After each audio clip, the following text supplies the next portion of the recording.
They only hold an hour's worth, so if we keep it within an hour, uh, we should be good on that front as well. Awesome. All right, so I think we are, yes, we are We are live, my live. friend. Welcome, everyone, to the Microsoft Unboxed Pod. This is episode 5 or 6. I apologize. This is episode 6. And we are here talking about PCs, lots of PC information. Unlike last week, where we were talking specifically about hardware, this is more about events, rumors, sales of PCs, and things that are going to be going on these PCs, so to speak. And PCs that go on things like people. Um, we're going to be talking about But some of only a the few people early, at the rate things are going. Only a few people. yeah, like maybe 7. Mark Gurman, Renee Ritchie, and some other Apple fanatics. But we're going to be talking about the Apple Vision Pro. I know this is Microsoft Pod, but this is the world of tech, and we'd like to keep people abreast on these kind of things. We're also going to be talking about a potential Surface event with about a month and a week away. We were talking about Microsoft Rewards and how Microsoft is fumbling the bag with that. It's like an unforced error for no reason. Um, we're going to be talking about how companies are going to finally figure out a way to monetize these AI platforms. Microsoft came out of the bat with its new strategy. And lastly, we're going to wrap up with PC sales, which are down, continuing a trend. We don't know if they're going to bounce back, but maybe Microsoft could and partners have something in the bag that'll help revitalize this market, if it's even possible. Let's start off with our discussion of the Apple Vision Pro and its early reviews. What have you seen out there? They are not looking good, folks. You You know, mean the I headset or the w- reviews? well, the reviews are not looking good. I think, I saw something this morning, folks. I have been neck deep into this, and you may see a singular video come out from me, maybe even as early as this weekend, because this is something that I have a lot of thought about. And if you're an Apple fan, you might want to tune out of this portion because I feel like this is the one product over the last let's give them 15 years. We're on the iPhone 15. I think this is the one product in the last 15 years that Apple has kind of tossed out there and said, "Okay, we did it. Shut up. Leave us alone." Because that's kind of the way this feels because if you've read any of the write-ups, seen any of the videos, there's a whole fitting process you have to go through. You have to have your face scanned. You basically have to head to an Apple store, prepare to wait in line if more than one person is buying this thing, and then go through about a 45 minute demo of your face being scanned. They show you how to use it. And you can't just go to the store and say, "Look, I want to bring an Apple Vision Pro home and hook it up." It seems like it is retrofitted for one person. So, do they take into account that your hair may change and it may change the way it fits? Do they take into account that you get glasses, that you don't need glasses? You know, do they take into account that people lose and gain weight here? Their facial shape might change. You know, what is Apple doing? And then on top of that, when you start looking at the folks that they want to provide the content, the Netflix, the Spotify's, the YouTubes, they say, hey, there's not going to be an app for the Vision Pro. You can enjoy the web experience. Now, for me, when I start seeing major companies that you want to provide content to your product, no matter what that content, no matter what that product is, and they're not. To me, this kind of feels like a failure out of the gate on multiple fronts. But if you just look at it from a content point of view, I feel like it's a big no. I feel like, Spotify is taking a look at it, Netflix is taking a look at it, YouTube is taking a look at it and said, hey, We don't think it's worth building the app to give users access to our product. And I think that's a problem. And that doesn't even begin to mention what I saw this morning. I believe the carrying case for this thing. Now, Kareem, I don't know if you saw this or not. The carrying case for this thing is $200. Whoa, really? $200 for a carrying case. And then I believe the battery, Which is a necessity because this thing isn't ruggedized. right? And the battery packs are $99. I mean, Wow. I just I don't see it, folks. I just don't see how you put this in people's hands when there's AR and VR experiences out there, such as the Quest 2 and Quest 3 that's right over here to my left, that I paid a fraction of the cost for. I can put it on my head, enjoy my content, enjoy my games, and enjoy what I want to, not what Apple tells me I get to enjoy. I'm sorry, folks. I just don't see this product succeeding. I mean, you said a lot, and I agree with pretty much everything you said. Um, I want to be contrarian at this point and say it'll probably succeed, but not to the degree that we're all thinking it will. Not to Oh, what we all want it to or we expect it to. It will it will do what Apple does is where they put out a super expensive thing and they have the capital, they have the brand um, favorability to just keep plugging away at this. So what starts off as a failure and what would end most other businesses or other business sectors or products, Apple would just keep going at. And then at some point, when it does catch on, when it's 10 years down the road, people will say, "Oh, it was always a success because it was always around." That's the unfortunate thing about the hmm. Apple cycle, in my opinion. They get not get away with, but they get the benefit of time. And I say that with And like money. knowing that time and money, correct. Uh, they get, like the iPad. The iPad was good, but it didn't do what they wanted it to do. It didn't replace the laptop. It didn't replace the desktop. It was an auxiliary device that people gave each other as gifts that stayed in the home that didn't really expand for a long time. It took them, you know, almost 8 years to get the software up to a place where people can use this thing more like a computer, and it's still not even there to a certain degree. Uh, but had this been any other company, I don't know, let's think of like HTC or some of the other companies that aren't, or LG, things like that, that come out with this kind of thing. And they iterate much faster. They play with the hardware much more often in the revisions or whatnot. They still couldn't get it to catch on, and they didn't have the time. They didn't have the luxury to just keep plugging away with it. They were losing money. uh, Apple could, sell these things. And again, don't get me wrong, it's still a profitable business, but the device itself really shouldn't have caught on. Like there's no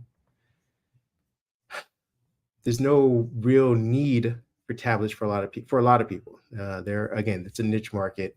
Same thing with the watch. The watch came out. They had that gold edition that no one ever talks about. That was like almost was it $12,000 or something like that. Something They like thought that. this was going to be a luxury device. They iterated quickly to their credit, but they came out thinking like, oh, we're gonna outsell the Swiss company when it comes to watches. We're gonna be this new arbiter of what a watch is, and they had to come back down to reality, saying, okay, it's just a really nice fitness tracker that works well in our ecosystem.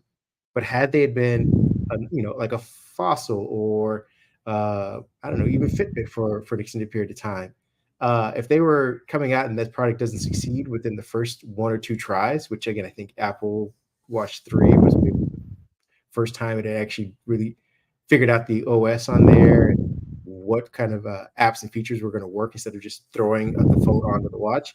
If they had those 3 to 5 years to kind of fail like they did, or didn't, I guess, didn't have those 3 to 5 years, uh, that watch wouldn't be around. It'd be like we go back to the basics. We go back to what works. We go back to uh, the phone. Microsoft has suffered this a lot of the times where it's, they come out with a product, they have, if it doesn't iterate fast enough within, like, I say, the next generation, which is like the Surface Duo, then it's written off. Like, they don't get a second chance. They don't get like, all right, I'll keep buying even though it's not good, even though it's not ready. How many reviews have we seen of people saying the iPad just isn't there yet? But yet here we are 10, 11 years down the road, and now they're saying, oh, I can finally use it as my main computer. For 9 years, you kept saying that the thing wasn't ready, but you kept buying it every generation. Like, not very many other companies get that. Now, I said all that not to just complain about this. My point is that the ultimately the Vision Pro to me is a cool device that doesn't add anything Mhm. to the overall tech discussion. Like, VR in general doesn't add anything. It's a cool device. It's a cool thing that you can do, but it's something you can live without. It's something that doesn't augment or change your current thing. It's something that you like have to go out of your way to enjoy versus like, the phone. Like, for people who would say like, oh, a smartphone is just a laptop but smaller. I'm like, well, that's the whole point is that you can, if you are someone who doesn't or can't afford both, then you get the phone because you can do your computing any and everywhere. You're always connected. In case of emergency, if you're out and you need to book another flight and you're already in the airport and you've closed up your laptop and you put it on as a carry-on, or you've put it away, you stowed it under the airplane. That phone is just a good enough computer to get you to your next flight. You can call people, you can scan PDFs. I mean, you can do everything and more than a laptop can do, and that's why the phone has been such an integral part in everyone's day to day. I could say that the tablet is very much more, but I mean, it gets a little bit more mobile than the laptop, and the laptop's a bit more mobile than the desktop. This thing is kind of going backwards. It's less mobile than a phone. You're not aware of your surroundings, and it's a solitary experience. Uh, and I mean, I won't even talk about price because that'll come down with economy of scale. But I just what what benefit are people going to do or going to use this for? Like, I even as we are coming out of the pandemic, people are being forced to go back to work. Like, this thing could have, again, as we've always said during most of these envisioned products of saying like, oh, if we're working from home, this would be the great thing for people with a small apartment or a small home or whatever, and they don't have the luxury of a home office. They put this thing on, they have it right in front of them. We're not doing that anymore. Companies are forcing everyone to go back to work. This is working against that. Like, I don't get it. I don't. I guess I don't have the imagination that Apple does for this particular product.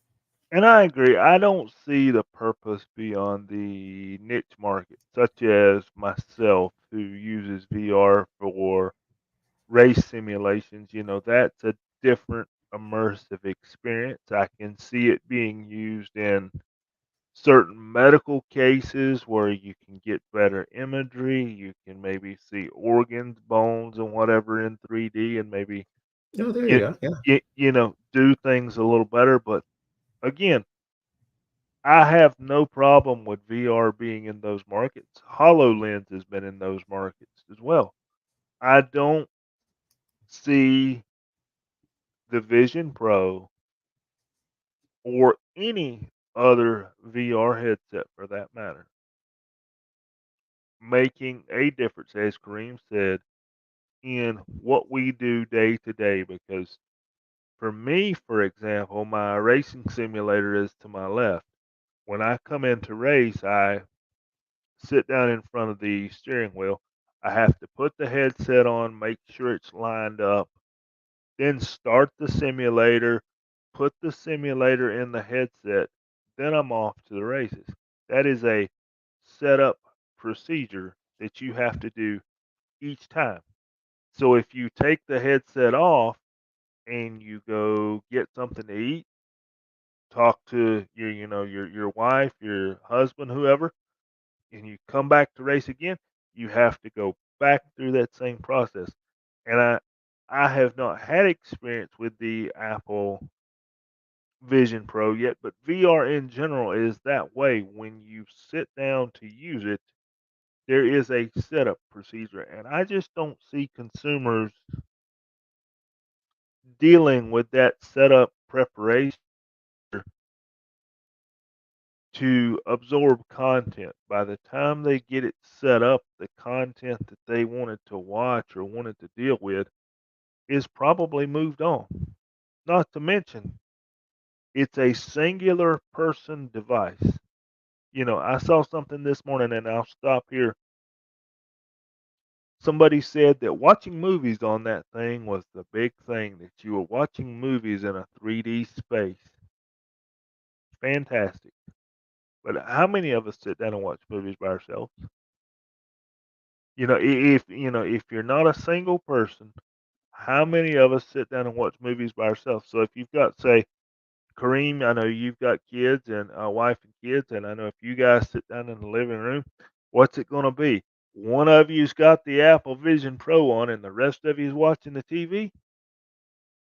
How do you communicate with that person? How do you talk about the movie? It's not the same experience, and it's not like the MetaQuest of the world where they're $250 starting price a piece. It is reasonably affordable to go buy 4 of these things, husband, wife, and 2 kids, and you each put one on and watch the movies, and you could at least partake in the same experience. I just don't see this working in the consumer space. Like I said, medical science, sure. There's lots of opportunities for VR there, but again, Apple for now seems to be putting this in the consumer space. Now, if Yeah, they put it in the industrial space, maybe we have a different discussion.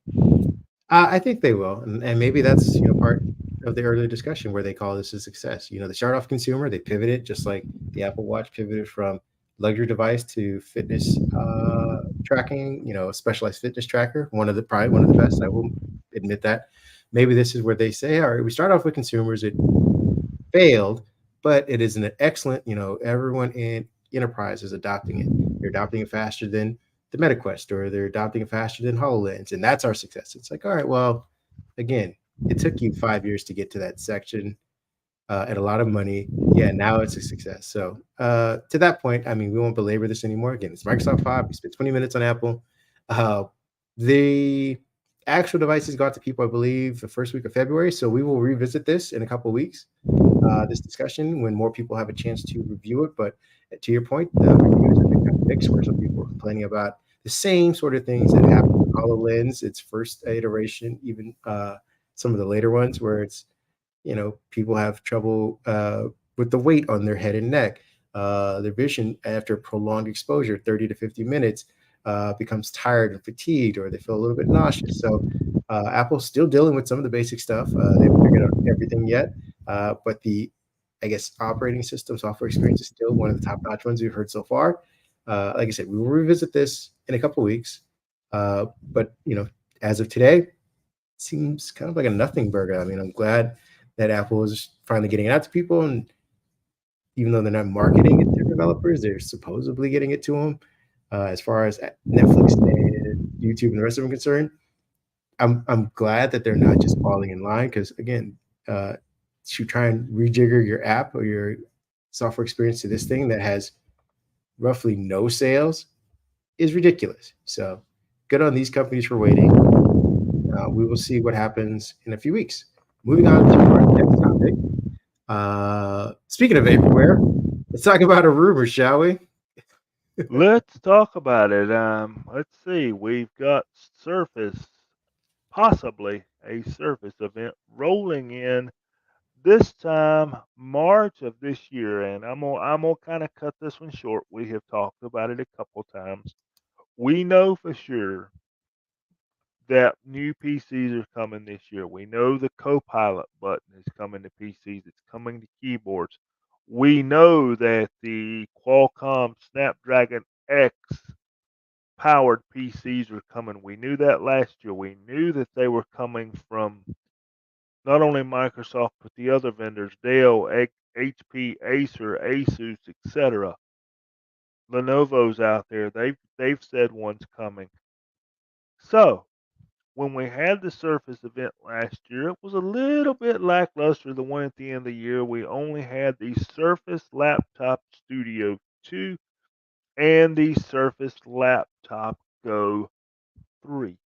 So we were kind of wondering, okay, where is the flagship Surface Pro device and the Surface Laptop 6?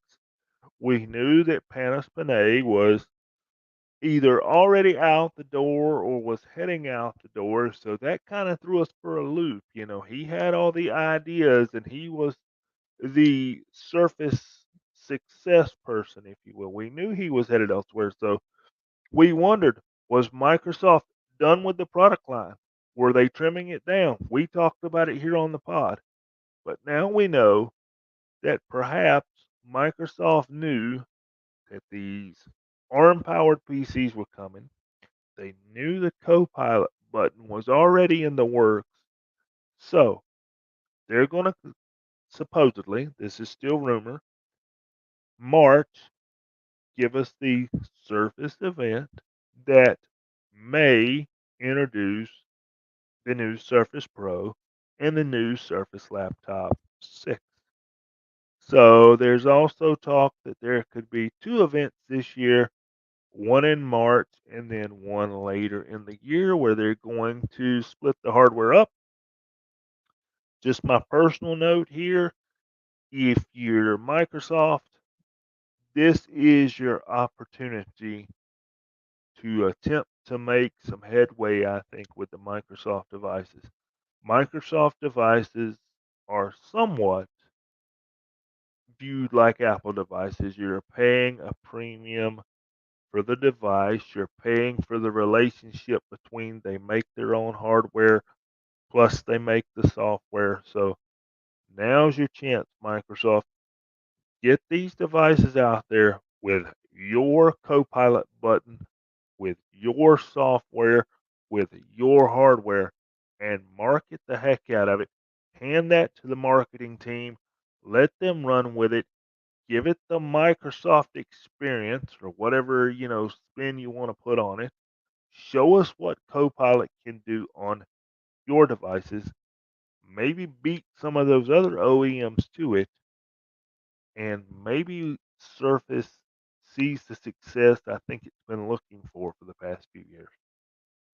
Yeah, just to buttress your point and add a few details, the March, I believe, of it is on the Yeah, I 21st, did ish, not give sometime a around date. there. That's right, 21st. Um, so for those of you who are interested in that, and that this first event, while you might get your hopes up, is a commercial event, at least according to Zach Bowden over at Windows Central, who has sources who love to just leak stuff. Um, we love you guys for that. It's basically what they're going to do is what they did, I believe, in 2021, where they made the Surface Pro 7 Plus. They're going to be making plus devices of the Surface Pro 9 and the Surface Pro and the Surface Laptop 5. Uh, so, while we were talking about ARM chips and new designs and uh, the next version of Pro and Surface Laptop, that is scheduled perhaps for a later event, possibly in June, where they will kind of match the software experience to those. So currently, we are on Windows 11. I forget which moment we are in, 3 or 4, one of those. But we're on an old platform, essentially internally, what Microsoft is referring to as Germanium, I believe, or whatever. That is the next version, the next platform of Windows 11 that will be the bridge to Windows 12 or whatever the next version of Windows is that has all of these AI features. That won't be ready until going into the summer. And that's when they will introduce these new devices, the Surface Pro 10 and the Surface Laptop 5, which will have new designs, as you mentioned, kind of the ARM chips, the smaller bezels, um, bigger batteries. Hopefully, they bring back support stuff like that. But anyway, all that's just to say that in the March event, we will be getting plus versions of these devices, which do bring a couple tweaks to the hardware. I think they're going to have like an anti-reflective glare as well. They will have 14th generation chips, so they will be prepared to go with AI stuff. So they'll be able to at least take advantage of Windows Studio effects on these devices, even though they are old designs. And then there's going to be possibly a third event, or maybe just a press release, or an updated Surface Go, I believe, device. Or no, I think I take that back. Surface Laptop 4 Go device. So even though they came out with the head scratching Surface Laptop Go 3, which was overpriced and relatively underpowered, I suppose, I think they're going to be correcting that with this new version. And there's also a rumor floating out there that the Surface Laptop Studio will get its third iteration sometime this year. Maybe it'll come out with the announcement with the Go as well, maybe in October.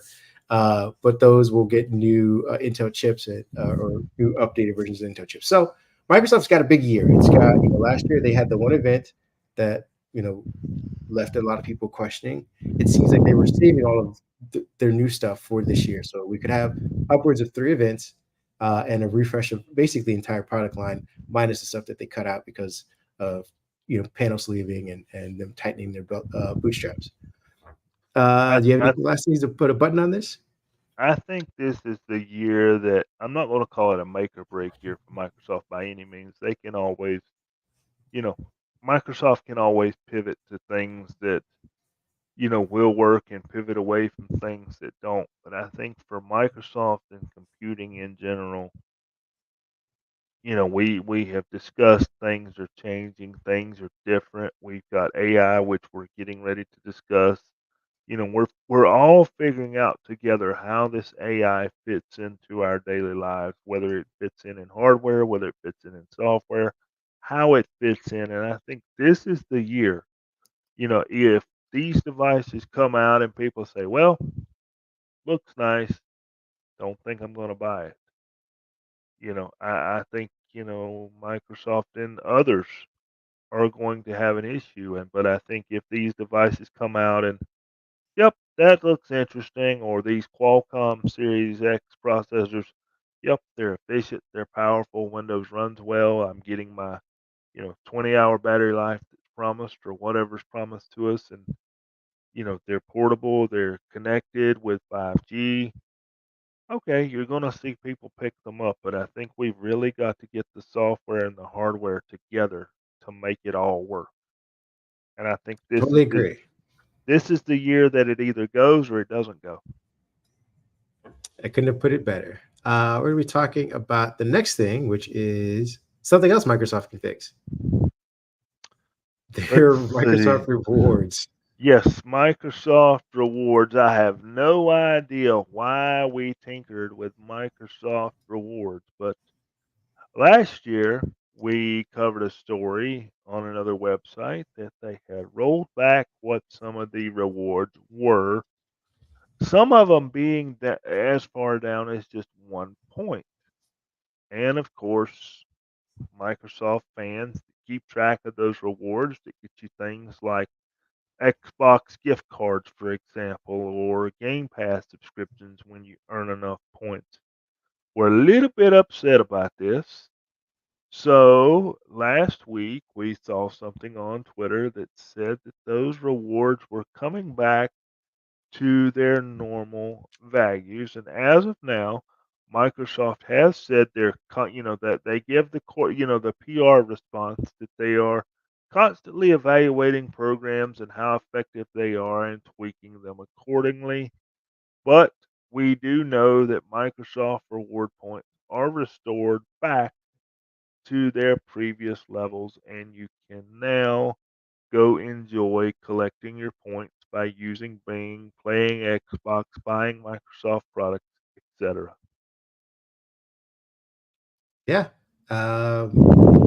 I got nothing else to add to that. Just hopefully Microsoft figures out uh, what they want to do with rewards, because I know that they also tweaked their Xbox uh, reward system as it corresponds with Bing as well, or I guess, Microsoft rewards or whatnot. So it seems that they're trying to figure out the happy medium of, earned rewards versus the effort or the amount that goes into updating these things constantly for people to be enticed or to want to use them on various platforms. So uh, fix it, Microsoft. Figure out what you're trying to do.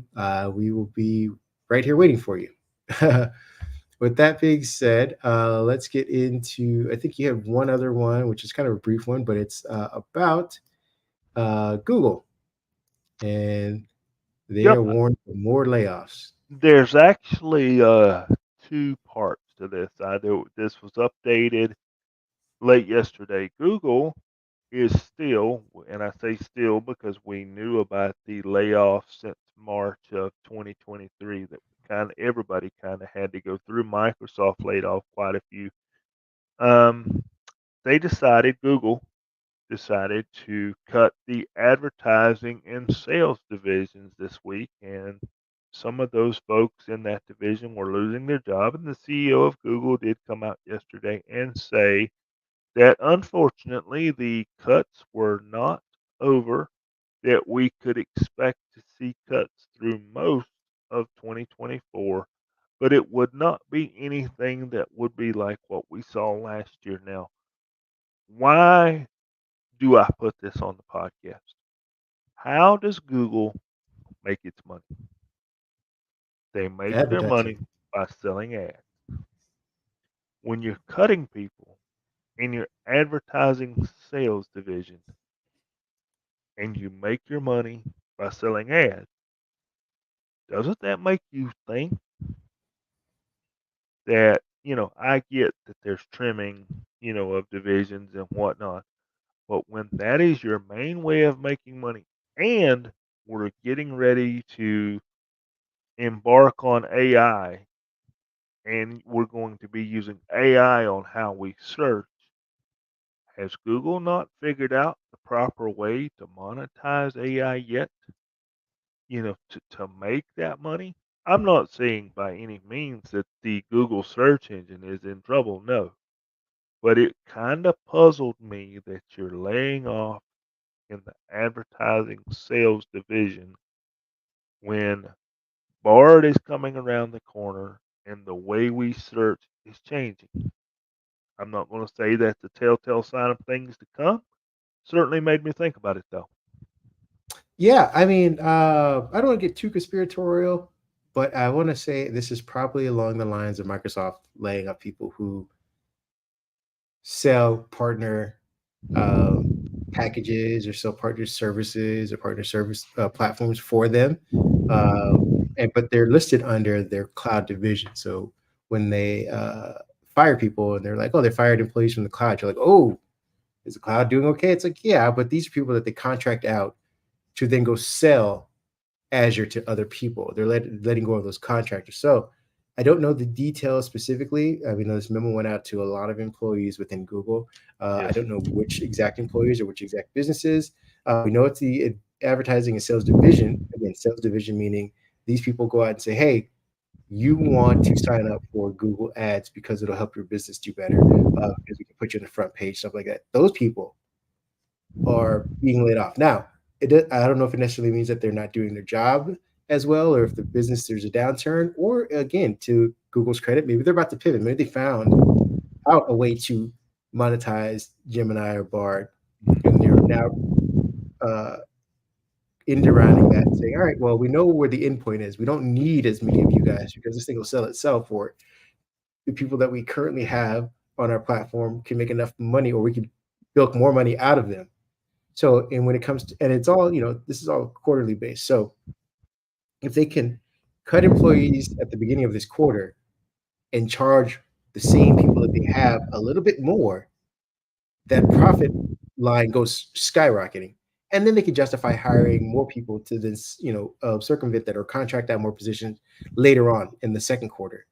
They can say, "Hey, we made X amount of profit in the first quarter because we fired all these people. We charged the people that we currently have. We didn't get more people. We just charged the current ones 10 to 15% more.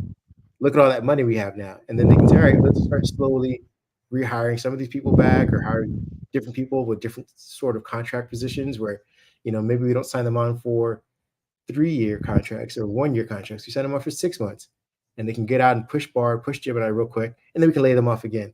I, I'll, obviously, I will always side with employees over employers, because when you have to lay off somebody, I've always been told that that is a failure of management, not a failure of the employee necessarily. Right. So to all of the people that are losing their jobs, I sympathize with you, uh, but I don't know if it's necessarily a downward sign that Google hasn't figured out monetization yet. Because we're about to get into stories about how a lot of these companies are going to do it, and it's not going to be something we like, not as consumers, because it's going to sort of kind of ignore us the way that they're going about this. But it should be noted, again, that I think Google laid off 12,000 employees last year. And Sundar was saying that it's not going to be anything extreme as that. But I mean, 9,000 is still less than 12,000, and just as bad in retrospect. So we'll have to keep an eye on how many people they're laying off, by the end of whenever this decision is made.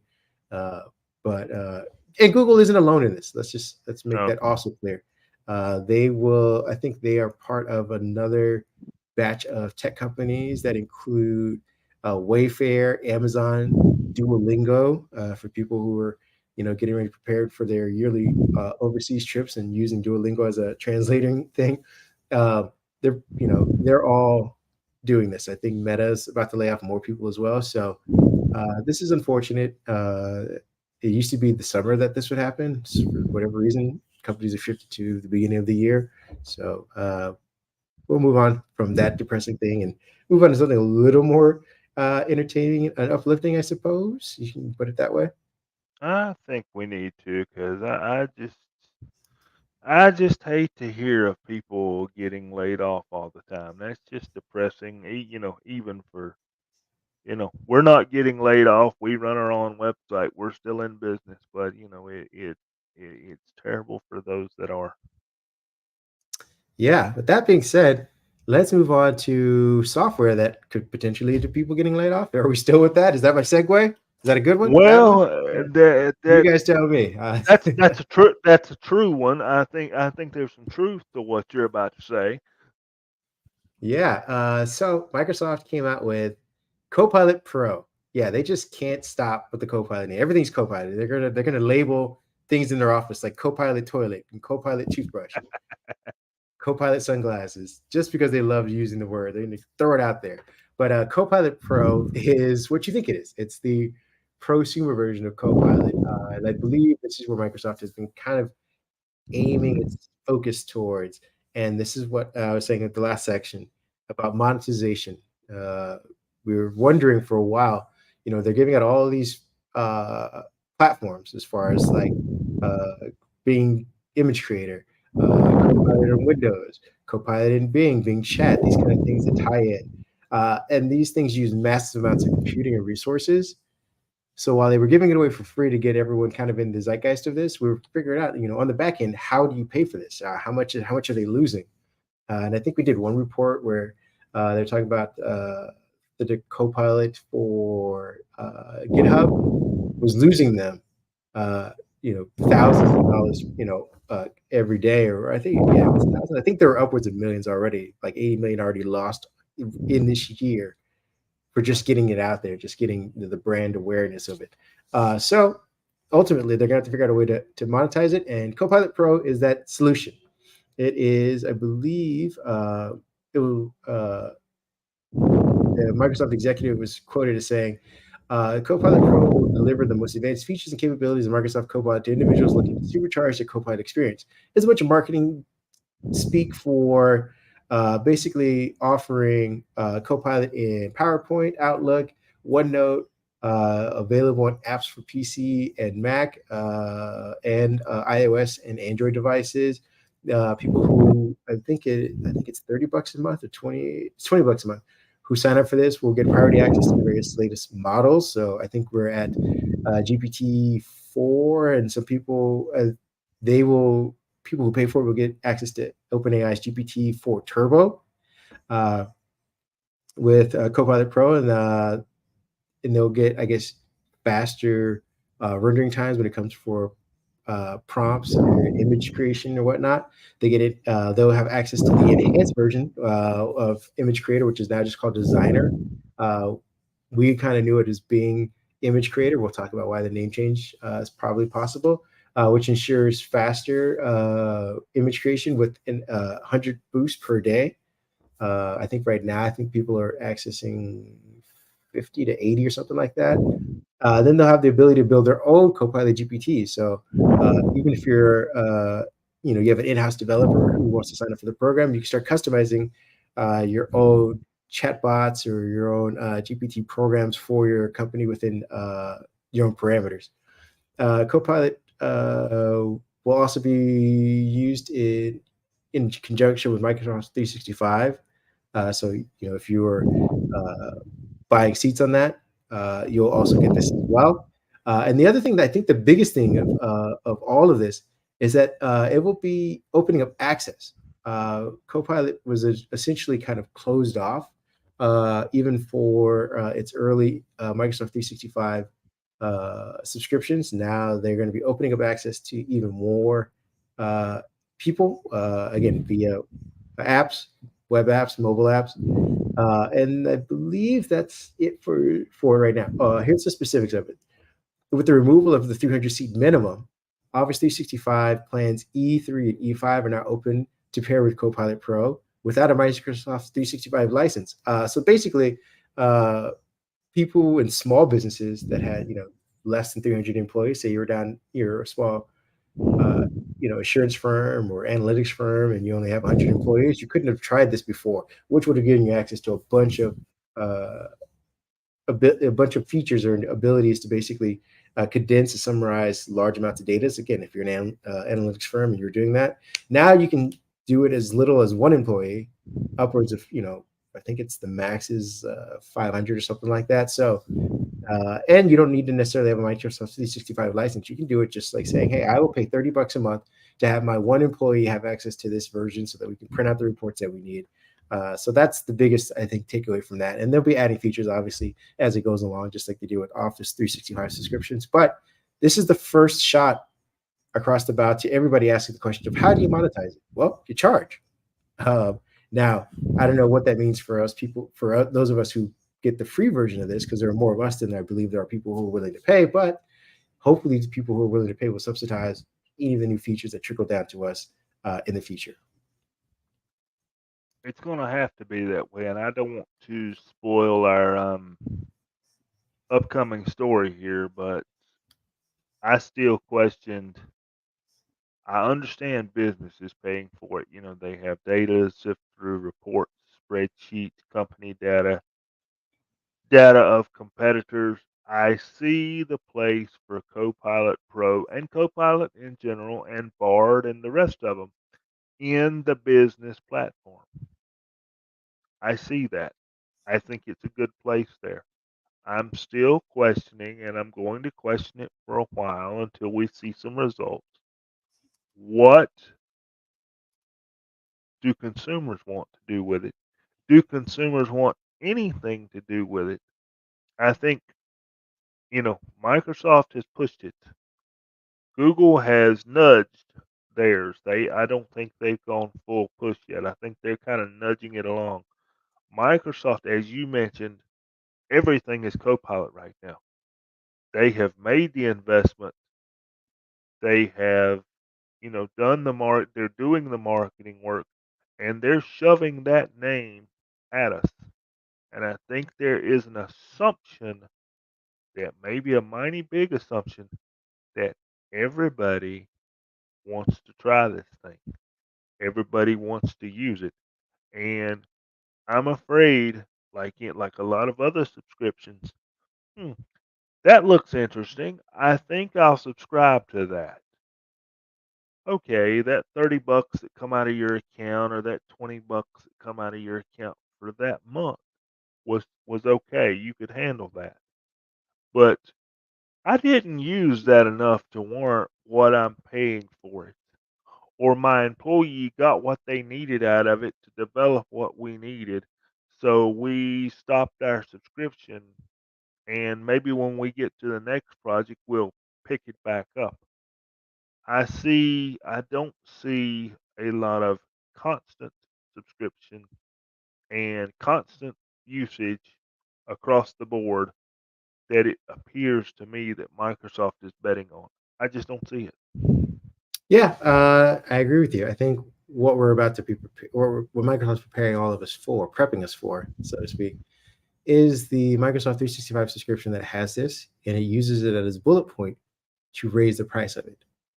Hmm. So they will start off Totally probably agree. with the $25 Microsoft 365 consumer version subscription that gives you access to Windows, cloud version of Windows. You can access it on any device anywhere. Uh, you know, or maybe it's $40. They'll probably be $40, and that they include Xbox in there as well. So maybe they'll have 2 years with Xbox as well. Xbox Live that has access to all of the Activision library or whatnot. And Office. You can maybe have 1 or 2 seats with Office. With that all being said, they will say, okay, for from $40 to $50, you get it with Copilot, which means that you can also get all those Copilot features in Office, all those Copilot features in Windows, and perhaps maybe a Copilot feature in Xbox, which is contextual. Depending on what game you're playing, what levels you're on, it'll bring you up tutorials or walkthroughs or pull up YouTube videos alongside of it saying, hey, did you know that there are other achievements here? Whatever the Copilot version of Xbox is, they will have that as well. And for $10 more, you can add that on top of it.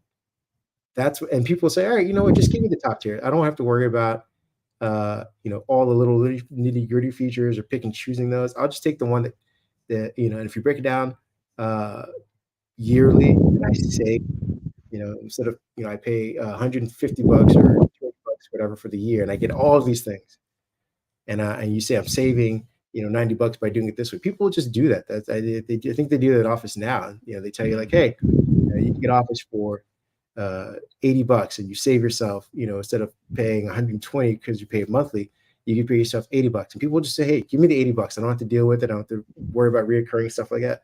People will figure that out.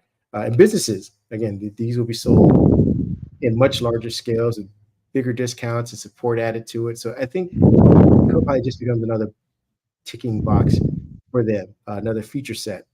Just like they were saying, we'll add Power BI to Azure as well for you if for another $5. And people are like, all right, at $5, but you multiply that by the amount of seats you have, the number of employees you have, the support that you're going to add to this, because you got to get a 2-3 year support contract as well, stuff like that. It all just kind of washes over everybody in the nickel and diming sense. Now, for you and I, we're just journalists and people who pay for the cheapest, most inexpensive version of things.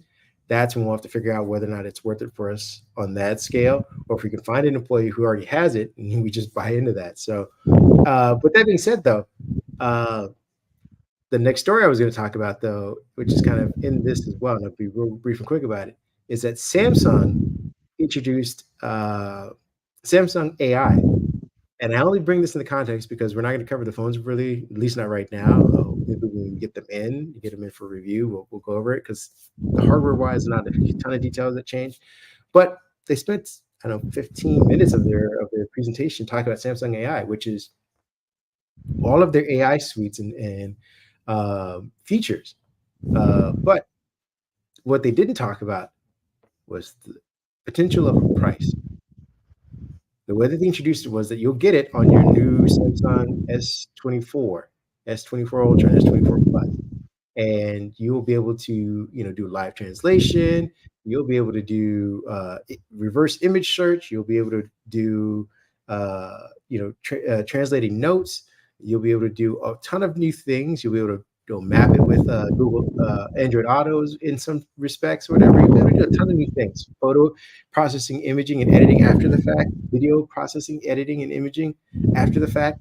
But some people, after the event was over, went to the pre-order page, and at the very bottom of the pre-order page is a line that says, Galaxy AI features will be provided for free until the end of 2025 on supported Samsung Galaxy devices. Different terms may apply for AI features provided by third parties. Now, there's only one third party that Samsung AI taps into, which is the Google, which is the Samsung. I forget what it's called. It's like the reverse image search thing, where you can circle to search is what it's called. Basically, circle anywhere on your screen, and it'll pull up an image search for you. leverages Google's Gemini, not Copilot. They chose to go with Gemini, and you and I had a discussion about this, whether or not it's a slight to Microsoft, who is also their partner because they do offer Copilot, and they've been offering uh, Designer, which is, I mean, Designer formerly known as being image creator and whatnot, and I think they have their own version of image search in there. But business speaking wise, for those of you with pitchforks and ready to go after Samsung for this is just Google Search Extended. They already have a contract with them. They've already been doing this for years. They've just expanded the breadth of what they can do. And it just so happens that Google has Gemini, which is, from all accounts, pretty good. So they're just leveraging that. But that's the only third party. All the other features that Samsung uses are some like their own in-house baked large language models or machine learning. And what they're saying is, at the end of 2025, you will have to pay. Or, or they're saying it's only going to be provided for free. Now, you and I had a discussion of what that means. Are they just going to pull the rug out from under people when people go to use it, saying like, "Oh, please, subscribe to Samsung AI and go here to do it"? Is that what you think people are going to do? I think that's what's going to happen. I mean, it boils down to our last point. This AI stuff is intensive. It costs money to run on the back end. It costs crazy amounts of money to run on the back end. It's got to be paid for. So it's like, you know, do they, you know, it's like going to Sam's Wholesale for you folks that are familiar. You go down those aisles and you've got, all these booths set up where you get to taste test the food and they give you a bite of it because it's cooked just right and it's flavored just right or whatever they need to do, and you taste it. That's good. Well, look right up there. You can buy the whole package, and that's how much it costs. And I think that's what Samsung is doing here. You know, they want you to get a taste of it because, as you just mentioned, we're not going to talk very much about the hardware in the phones. The Samsung S24 lineup of products, AI is the big sale this year. That's the selling point. So look, we're going to give it to you for the first year. We're going to hope that maybe you don't see that. So you go ahead and go buy that phone and you enjoy that AI usage. So come sometime in 2025 when you get that little pop-up that says if you want to continue to edit this photo using AI, which is what most people are going to use it for, I think, you need to subscribe to this package. And by then, you have removed people from photos, you've changed the backgrounds, they've enhanced features, and everybody takes photos, well, except me. Um, and they say, look, yeah, I've done this with 100 photos this year, 200 photos. I can't live without that feature. Sure, Samsung, take another $5, take another $9, take another 14.95, and I don't want to go too far into left field here. This is where I have a problem with it. Just like we were talking about Copilot, Google has their version of AI. Microsoft has their version of AI. Apple, I'm assuming, will have their version. Amazon will have their version. When I sit down at my PC, I'm using Copilot. When I've got my S24 phone, they say I need to use Samsung AI. But I probably use Copilot on that phone as well. So, are consumers going to buy into this idea of having multiple AI subscriptions? I don't see where there's going to be some give and take here. The consumers are going to make a choice. I need it for this or I need it for that. I'm not seeing overlap here. You know, do these Google features work with some other subscription? What are we going to be able to do without the subscription? What does the consumer lose? Because remember, they said some of these features would be coming to other Samsung phones later down the line. They haven't told us yet. For now, you get the whole enchilada supposedly when you buy the phone. what are they going to take away and what are they going to charge? I think it's a little slippery here that the phone is out. There's no cost of what this is eventually going to be and what you're losing and what you're gaining. So people are buying the phone with the excitement of, wow, AI. When in 2025 comes, it may be like popping a balloon. I'm no longer excited anymore. I don't want to spend this money because I'm spending it over here too. It's going to be interesting to see how this plays out. I'm not saying it's bad. We don't know. I'm not going to say it's good either.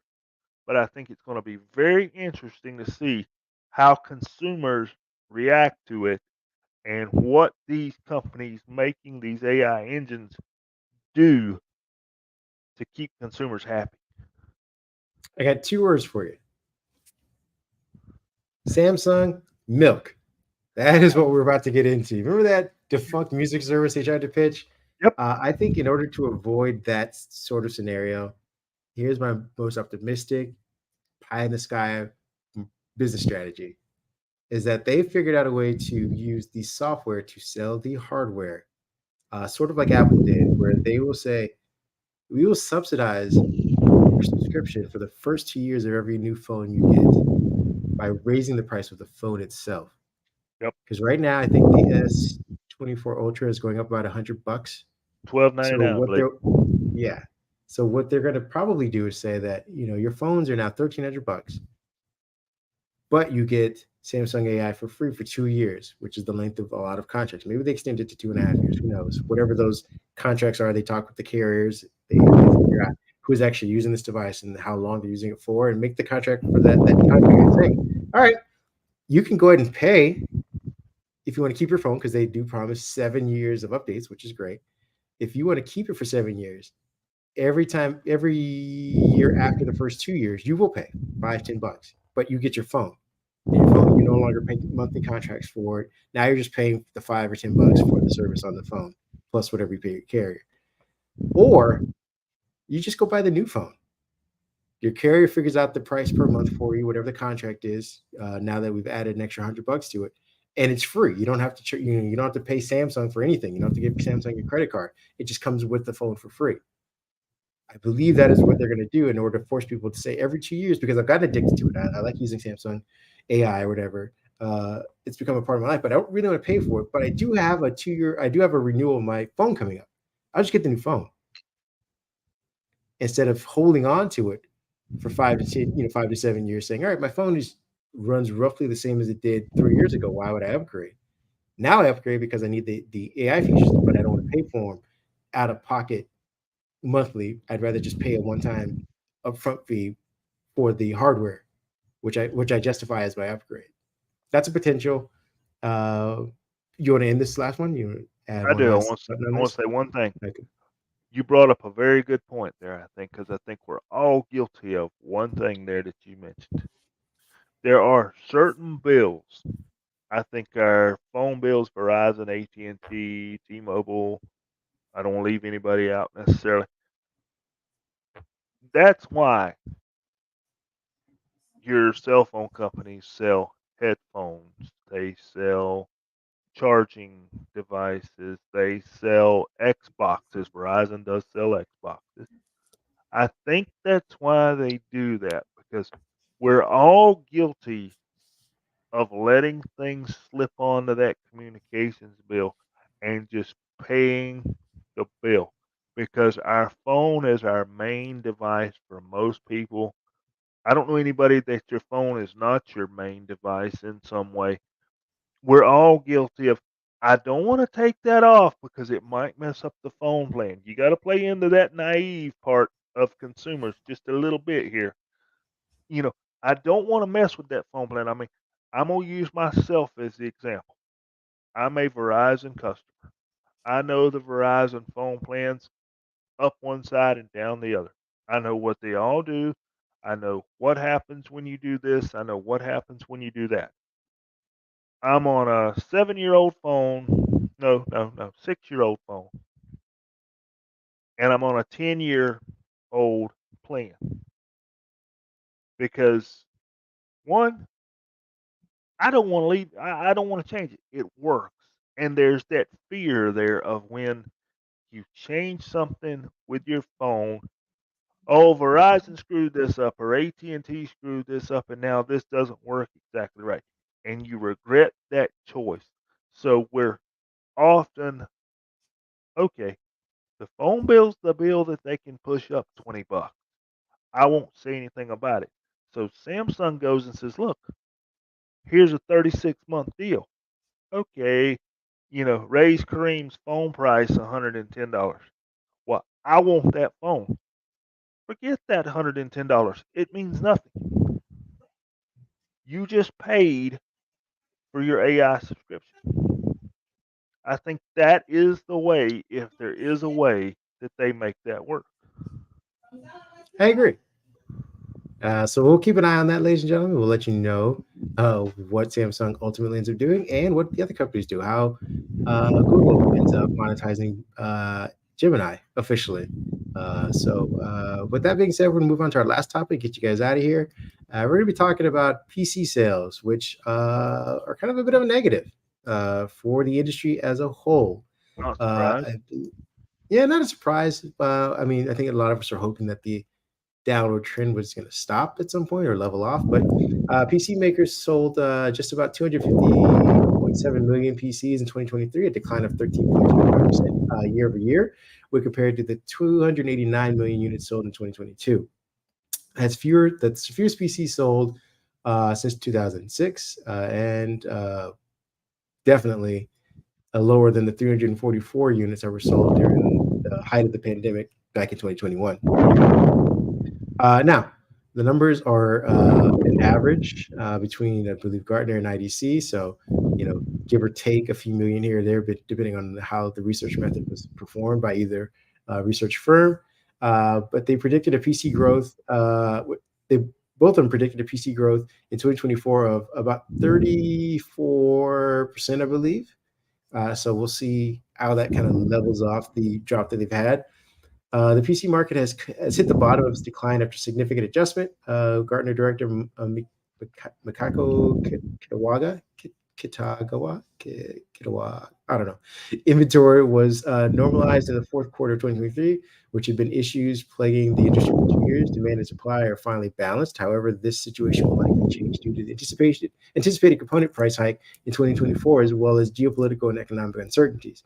So our PCs potentially will cost us more this year as they sell few of them. So it looks like, I don't know if it's environmentally speaking, but whatever reason, the components are going to cost more, and which obviously translates to higher PC prices, even though the sales are going to be lower. So I think that's part of what they're saying is the leveling off. Like, we sell less, but we sell it at a higher price. So it kind of balances itself out.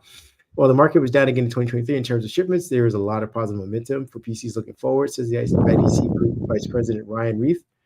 While AI has clearly captured everyone's attention, it shouldn't be overlooked that 2024 is expected to be a strong year of commercial PC refreshes and the advancements and around game PCs to continue to drive the market going forward. So, we talked about Microsoft coming out big with its, refresh, laptops and tablet computers that will be using both ARM and Intel. There are, we talked about all the things at CES, which Intel, NVIDIA, AMD, the PC maker or PC chips makers are coming out with a ton of options and variations for people to use. A lot of your gaming computers are being designed physically to be all arounders. They're not just these honking, sit on your desk and blow out hot air, and that's all it does and plays games. These things are meant to be portable. They're getting longer battery life. They're getting less in weight. The designs are becoming more homogeneous as far as like I can take this anywhere.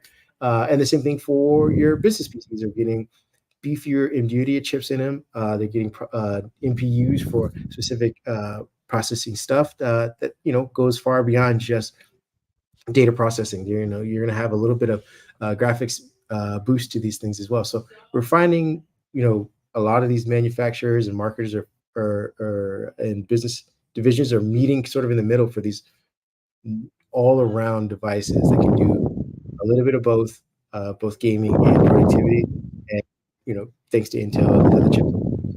and putting them in one device. So, we'll see if this continues to, you know, if this can pivot from the declines that we've had now that we are going to be 4 years out from the pandemic.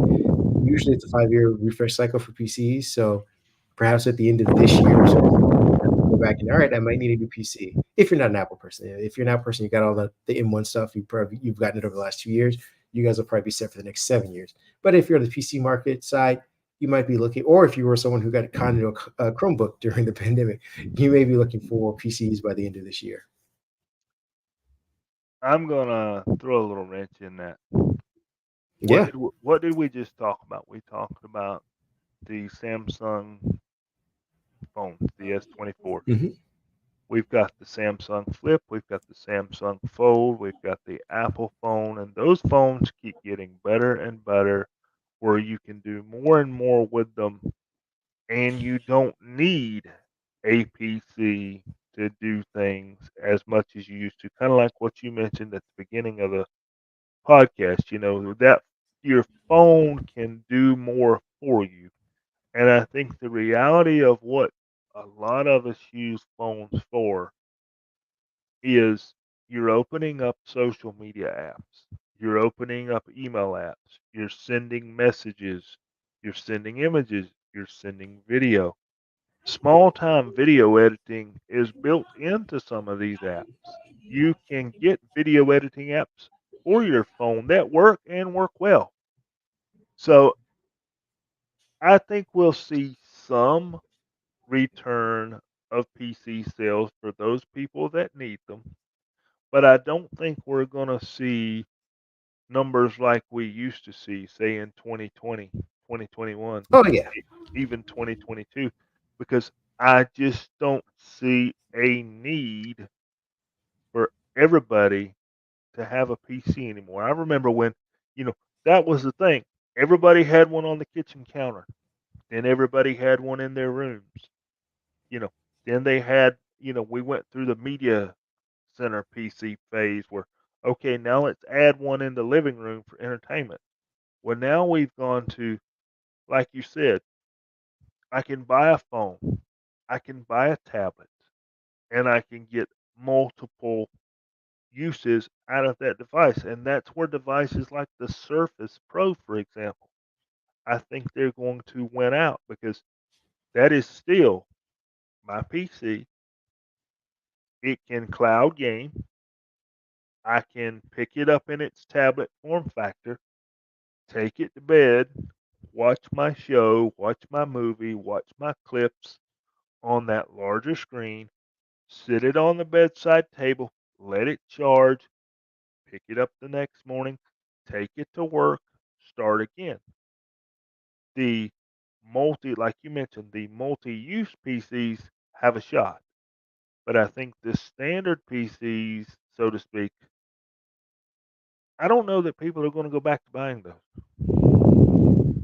Yeah. I mean, I'll put a button on this by saying my only argument against that or counter to that is that I believe a lot of companies, justly or unjustly, are requiring more of their employees, unfortunately. And when you put the onus on them, they're going to need a device that is a little more powerful than a phone to get a lot more of that work done. And this also applies to gig workers who are now their own bosses that need to organize, their tax sheets and their tips and things like that. Like, these are the reasons why they move up from, their 6, 7-year-old age computers to just keep up with stuff like TurboTax and web apps that require more from PCs. Like, if you are someone who's been relying on Uber Eats, DoorDash, things like that. This device is a little more powerful than your phone. Don't get me wrong, your phone can store a lot of this stuff, but when you need to go pick up receipts and store PDF files and things like that so that you can pay your taxes, you go to your laptop. And some of these web apps are becoming resource intensive more so than they were for old PCs. If you have a early Windows 10 PC, it may not process Edge the same way that it does now. Edge back then took more resources. The Edge version of that is unsupported to a certain extent. So I think you go out and you buy yourself this PC just to stay abreast. Not that you necessarily or it's super in need but this is something that you're required to use because you're changing the way your life is because of the way the pandemic has been, or because of just the demands on employees have become from employers, saying like, hey, I'm going to need you to do more, potentially because we fired half your friends in January because they worked at Google, stuff like that. Like, or again, you may lose your job, you may lose your access to a company computer. Unfortunately, like a lot of these people are, developers and students, they were given a company computer, they're no longer with the company, now they got to go. So that may be the dark side of the PC sales going up, is that access to their company computer, and now they're having to buy their own computer. Whether or not they buy PC or Macs, whatever, it's just the overall trend of that kind of thing happening. So I think to put the last part in this is that we'll see an increase, but it's a relative increase. To your point, it is not the 300 million units. It is, it probably won't be the 200. Oh, how many? What did I say? The 280 million for 289 million for 2022. We're at 250, I think it was, in 2023. I say we're at 251 by the end of next year. It's relative. We didn't keep going down, but it didn't go up like we thought. It should have gone, but it at least leveled out because people are using a mix of devices to get things done, and they still need PCs. I think to that point. With that being said, I want to thank everyone for joining us for another sort of long-winded pod, but we want to thank you for hanging out with us, listening to us. Where can people find you if they want to hear more from you? I promise this is the last time. Nope, nope. Don't you even say it. Don't you even say it. Don't you bring up. You just talk about X. You don't even talk about that. You keep threads out your mouth. Okay. I tried to, ladies and gentlemen. I tried to. I'm He only one did. man. He did. I promise, folks, if you walk in my office right now, Instagram is up on the screen because I did not realize you had to have an Instagram account to have a Threads account. I'm guilty. I did not get it done, but for one more week, I'm going to tell you you can find me on X, Twitter,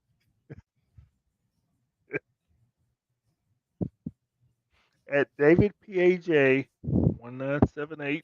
Next week, we're going to start the podcast with the fact that I will be on Threads at DavidPAJ1978.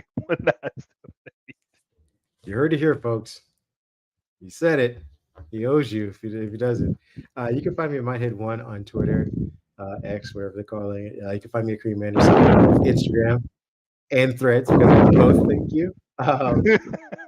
We will be trying to update our output as far as video or content is concerned. We will be chopping these podcasts up for more Yes. digestible consumption, smaller clips for you guys. We may be adding some other hosts on in the future and some guests coming on as well. We'll probably be doing maybe some quick news reviews, something that's, again, 60 seconds, kind of a briefing on news. So keep up with us on that. We'll say which platforms that'll be on, probably as a YouTube short or TikTok video as well. So you'll be getting more from us this year. We just had to get our feet underneath us Yes. after the switch from on Microsoft to here. So again, we want to thank all of you who have come with us on this journey, and we promise you lots of content and more information throughout 2024. Thanks, Have guys. a good day. Again, I want to take 1 second and say thank you again for those, like Kareem said, that continue to stick with us. And like you said, much more content. We welcome your input. That's one thing we didn't mention. We welcome your input. If you head over to the site, click on the contact us, you see our email address is there. You can drop us a note, see us on social. We will be glad to, cater this to whatever you guys would like to some degree. So Yeah. everybody have a good weekend. I will go to my desk and click that Instagram button Get out of and here, you. We're done with this. Into the